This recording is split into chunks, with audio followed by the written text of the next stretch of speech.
안녕하세요. 북한의 소식이 통하는 것 서 북통입니다. 평양에선 안현암입니다. 현암의 삼촌 최성국입니다. 오늘은 지금의 북한을 지탱하게 하는 경제에 대해서 얘기해 보겠습니다.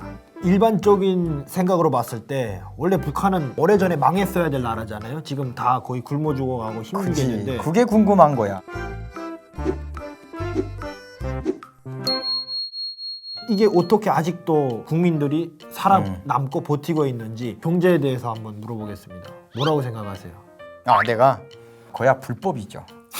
북한 당국이 주장하는 경제 그 시스템 사회주의 경제 그 원리대로 쭉 나가다 보면 북한도 망하고 북한과 붙어있는 한국도 위험해요. 북한에서 인정할 만한 상품이 뭐가 있죠? 북한이 생산하는 게 도대체 뭐가 있냐 이거죠. 아무것도 없는, 아프리카는 커피라도 있는데 북한은 아무것도 없어요. 지하자원밖에. 그나마 뭐 중국에만 팔지. 그럼에도 불구하고 북한은 먹고 삽니다. 주민들이 불법으로 먹고 사는 거죠. 북한에서 주장하는 그 합법적으로 하는 경제는 김정은 배불리기 수단이죠. 독재 체제를 유지하기 위한 수단입니다. 맞아요. 어제 김정은 하나만을 위해 존재하는 그게 합법, 북한의 합법 경제입니다. 북한은 계획경제, 그에 따라서 배급제도, 신고제도 이 세 가지가 완벽하게 결합돼가지고 지금이라는 북한을 아주 견고한 북한을 지금 만들어 놓고 있는 거죠. 계획경제라는 건 이렇습니다. 그냥 계획을 받는 거예요. 자기가 그걸 팔아갖고 돈을 벌고 뭐 이득을 취하고 이런 게 주인이 없어요. 다 사회 거고 국가 거고 하니까 건설장에서 건설을 하는데 예를 들어 철근을 10개를 끼워요라. 그러면 어떡하니? 10개 다 넣어? 하나는 빼야지, 한두 개는. 야, 거짓이가다. 4개를 빼. 정말 4개를 빼고 6개를 넣고 몰타를 해서 쫙 건설하는 거예요. 튼튼하지 않죠. 이제 조금이라도 뭐가 생기면은 막 그리고 무너질 수밖에 없고. 그래서 북한에서 자연재해가 많은 거예요. 사실 그 자연재해라고 볼 수도 없지. 꽤만 늘어요. 본인들이 그냥 먹고 살아야지 배고프니까. 그리고 계획경제의 단점이 김정은한테다 맞추는 거예요. 걔가 나올 때 그때까지 완성돼야 된다. 진짜 북한은 그런 거 잘해. 견고하든 유용하든 상관이 없어. 이 신한테 맞추는 거예요. 디데이를 딱 정해놓고 186일 전투 뭐 한다. 1000만이든 뭐 2000만이든 어느 나라가 달라붙어서 김정은이가 그날까지 하라 그랬으니까 완성. 농작물 같은 경우에는 농사하면서 그걸 빼돌릴 수는 없잖아요. 아직 자라지도 않았는데 어떻게 훔쳐 그걸. 그러니까 다 익으면 그때 현장에서 다 훔쳐가는 거야. 어떤 현상들이 나타나면요, 가을철에는 무기를 쥐어줘가지고 지켜라, 부스럭 소리 나면 쏴라. 그래서 죽은 사람들 많아요. 오. 갑자기 경제 얘기하다가 지금 도둑질 얘기로 가고 있습니다. 자, 다시 돌아가면 경제와 도둑질 그런 지하 경제를 빼놓을 수가 없지. 그치, 도둑질도 경제지. 그 다음 배급제도. 땀 흘려 일하지 않는 사람은 타락합니다. 태어나서부터 먹을 걸 주는 거예요. 이게 자연스럽게 우상을 만들어 가는데 시작부터 잘못되면 악이 악을 낳고 악순환이 되면서 마지막에는 완전 성경과 완전히 반대로 가는 거죠. 태어날 때부터 먹을 거 주니까 받아서 먹고 하다 보니까 자기가 얼마나 능력이 대단한지, 하나님의 형상을 닮은 내가 어떤 능력이 있는지 이걸 모르는 거예요. 김정은이가 없으면 죽을 것 같아. 얘가 없으면 누가 나한테 이런 생명을 주냐. 이렇게 가다가 우상이 돼버리는 거예요. 배급제도가 사람을 바보로 만들어요. 그렇게 되면 우상을 위해서 존재하는 사람이 되고, 그리고 신고제도. 이거는 뭐냐면 똑같이 우리가 배급받고 살았는데 얘가 특별하게 경제적 활동을 해가지고 나보다 돈을 더 벌었어요. 그러면 얘가 잘 살면 배 아파 갑자기. 그 신고를 해버리는 거예요. 평등화해야 되는데 제가 더 잘 산다고 이러면서 신고하는 신고제도. 이 세 개가 딱 결합되니까 북한의 경제는, 근데 이거를 깨고 신경제가 들어오기 시작했어요. 그게 바로 시장입니다. 현아마, 너 태어나서부터는 시장이 있었지? 그렇지. 나도 네. 장마당 돌아다니면서 맛있는 거. 너 몇 년생이야?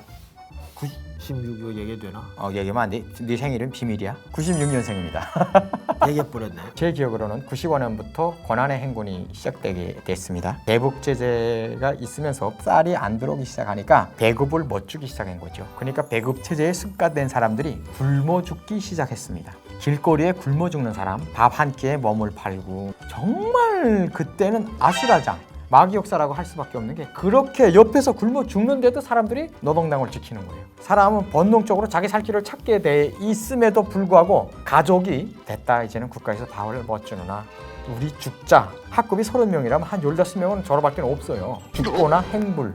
그러면서 300만 명이 300만 넘는다고 봐요. 저는 6.25 때도 그렇게 안 죽었대요. 그렇게 넘게 죽었어요. 이래서 세뇌가 무서운 겁니다. 지방은 완전히 뭐 옆에서 사람 죽는데 쓰러진 거 그냥 보고 지나가요. 너무 지가 힘드니까. 고난의 행군 이후로 사람들이 배급 체제에서 빠져나오기 시작했어요. 체제가 그렇게 붕괴된 다음부터 장마당을 형성하기 시작했고 밀수를 하기 시작했고 국가에 의존하지 않고 스스로 돈을 벌어서 살아남는 그런 방법을 아우 내가 자유를 찾아 탈북할 테다가 아니라 이래도 죽고 저래도 죽을 바에 강 건너 앞에서 중국인들이 잘 살고 있어요. 그러니까 내가 죽을 바에는 저기 가서 먹고 죽자. 조국 반역을 하는 거죠. 조국 반역은 3대 멸족이라고 했거든요. 근데 대북제재가 그 법을 아예 깨버렸어요. 진짜 이제는 아예 깨졌어요. 그 법이. 얘네가 가서 먹다 보니까 쓰레기장을 뒤지니까 자기네 나라에서 버물인 거야. 쓰레기장도. 거기서 골라갖고 들어오고 하다가 물건을 들여다가 팔기 시작하다가 한국 영화가 들어오기 시작해서 팔은 거죠. 같은 말을 하는 시장 경제가 들어오는 거예요. 드라마랑 보면 거기서 막 장사하고 그런 게 다 나오잖아요. 한국 영화가 들어오면서 시장이 활성화되기 시작했어요. 97년, 98년에는 시장이 고양이 뿔 내놓고 다 있다 할 정도로 팍팍팍 큰 거예요. 고양이 뿔. 시장이 생겨나기까지는 북한이 태어나서 거의 70년, 60년 세월이 흘렀다면 시장이 변하기 시작한 거는 1년도 안 돼서 그냥 팍팍팍팍 변하면서 성장하고 한류가 들어가면서 옷이랑 가구 그리고 신발이 평양 신발 공장에서 생산하는 것보다 개인이 만드는 신발 최고입니다. 북한 정품보다 더 비싸.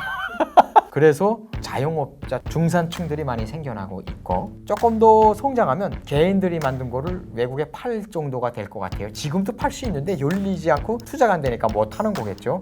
그리고 국가에서 신경제를 완전히 반대해요. 그래서 김정은이가 들어와서 3.12 조치가 시작됐는데요. 무직자들을 단속하는 거예요. 어차피 국가 일을 하면은 보수를 못 받기 때문에 국가에 무직으로 해놓고 장마당 나가서 시장을 하는 거지. 시장 경제의 주역은 국가 일을 안 하는 무직자들이죠. 대신에 무직자들은 일하고 한 달에 내가 3만 원 바치겠습니다 하고 바치는 거죠. 예를 들어 10만 원 벌면서. 그러니까 김정은이가 지고 오는 사람들을 다 단속해라. 무서운 거죠. 신경제가. 장마당 장사도 쉽지가 않아요. 나라에서 단속을 하도 하니까 메뚜기장이라는 게 생겨나고 메뚜기장이라는 게 뭐냐면 시장에 가서 앉으려면 40세 이상이 돼야 되고 이제 규정을 정해놨어요. 거기에 자리를 하나 요만한 자리를 하나 차지하려면 2010년도에 $100였어요. $100면 큰 돈이지 북한에서. 그 장마당이 아무데나 그냥 펼치면 장마당인 거죠. 자기가 파는 그 제품에 구물을 쳐놨어요. 남들이 와서 도둑질하는 걸 막기 위한 거, 들고 뛸 때 떨어지지 않게 하기 위한 거. 시장이 아닌 다른 곳에서 장사를 하면 경찰이 와서 단속을 하잖아요. 그러면 들고 뛰는 거예요. 장사하던 무리가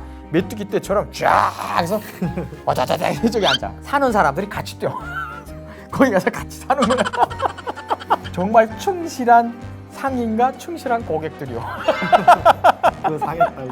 하도 그러니까 이제는 메뚜기장 단속이 인정미 없는 그런 경찰 낙인이나 찍히고 자기도 그 동네에 살아야 되는데 평안도에 어떤 데에서는 아예 살인도 당했어요. 경찰이 너무 그러니까 누군가가 죽여버렸어요. 그러니까 그 후임으로 온 경찰은 무서워. 오케이 생존을 건드려 버리니까 자기 살아야 되는. 그냥 뇌물 받아먹고 끝. 한국 제품은 메이드 인 코리아라고 썼어요. 대한민국 제품은 그냥 무조건 단속하니까 상표만 딱 잘라요. 그래서 이거 한국 제품이라고 파는 거지. 그러니까 이제 또 그 경쟁자, 그 다른 사람들이 불법이 기원 아닙니까 북한은. 그러니까 그 한국산 제품을 똑같이 지가 만들어 갖고 상표도 달고 지가 가위로 잘라 지가 만든 건데 요거 아랫동 내 거예요 하면서 파는 거야. 북한도 쇼핑을 하죠. 장마당도 가지만 진짜 좋은 걸 사려면 개인집에 갑니다. 아 맞아 이게 뭐냐면요 이것도 너무 신기해요. 시장도 도는데 진짜 좋은 옷은 야 누구네 집에 가면 있대. 이걸 어디서 들었는지 알아요. SNS도 없는데 어떻게 알아요. 그래서 그 집에 가면 딱 와서 누가 뭐 경찰 따라오지 않았나 탁 보고 딱 좋은 옷을 꺼내놓는 거야 이렇게. 그거 보고 사는 거죠. 입소문이 그렇게 빨라요. 네, 오늘은 북한을 지금 지탱하고 있는 신경제에 대해서 알아봤습니다. 북한의 시장 경제와 함께 버금도 함께 들어갈 그날을 그리며 지금까지 북한의 소식이 통하는 곳 북소통이었습니다. 안녕. 오늘은 지금의 북한을 지탱하게 하는 경제에 대해서 얘기해 보겠습니다.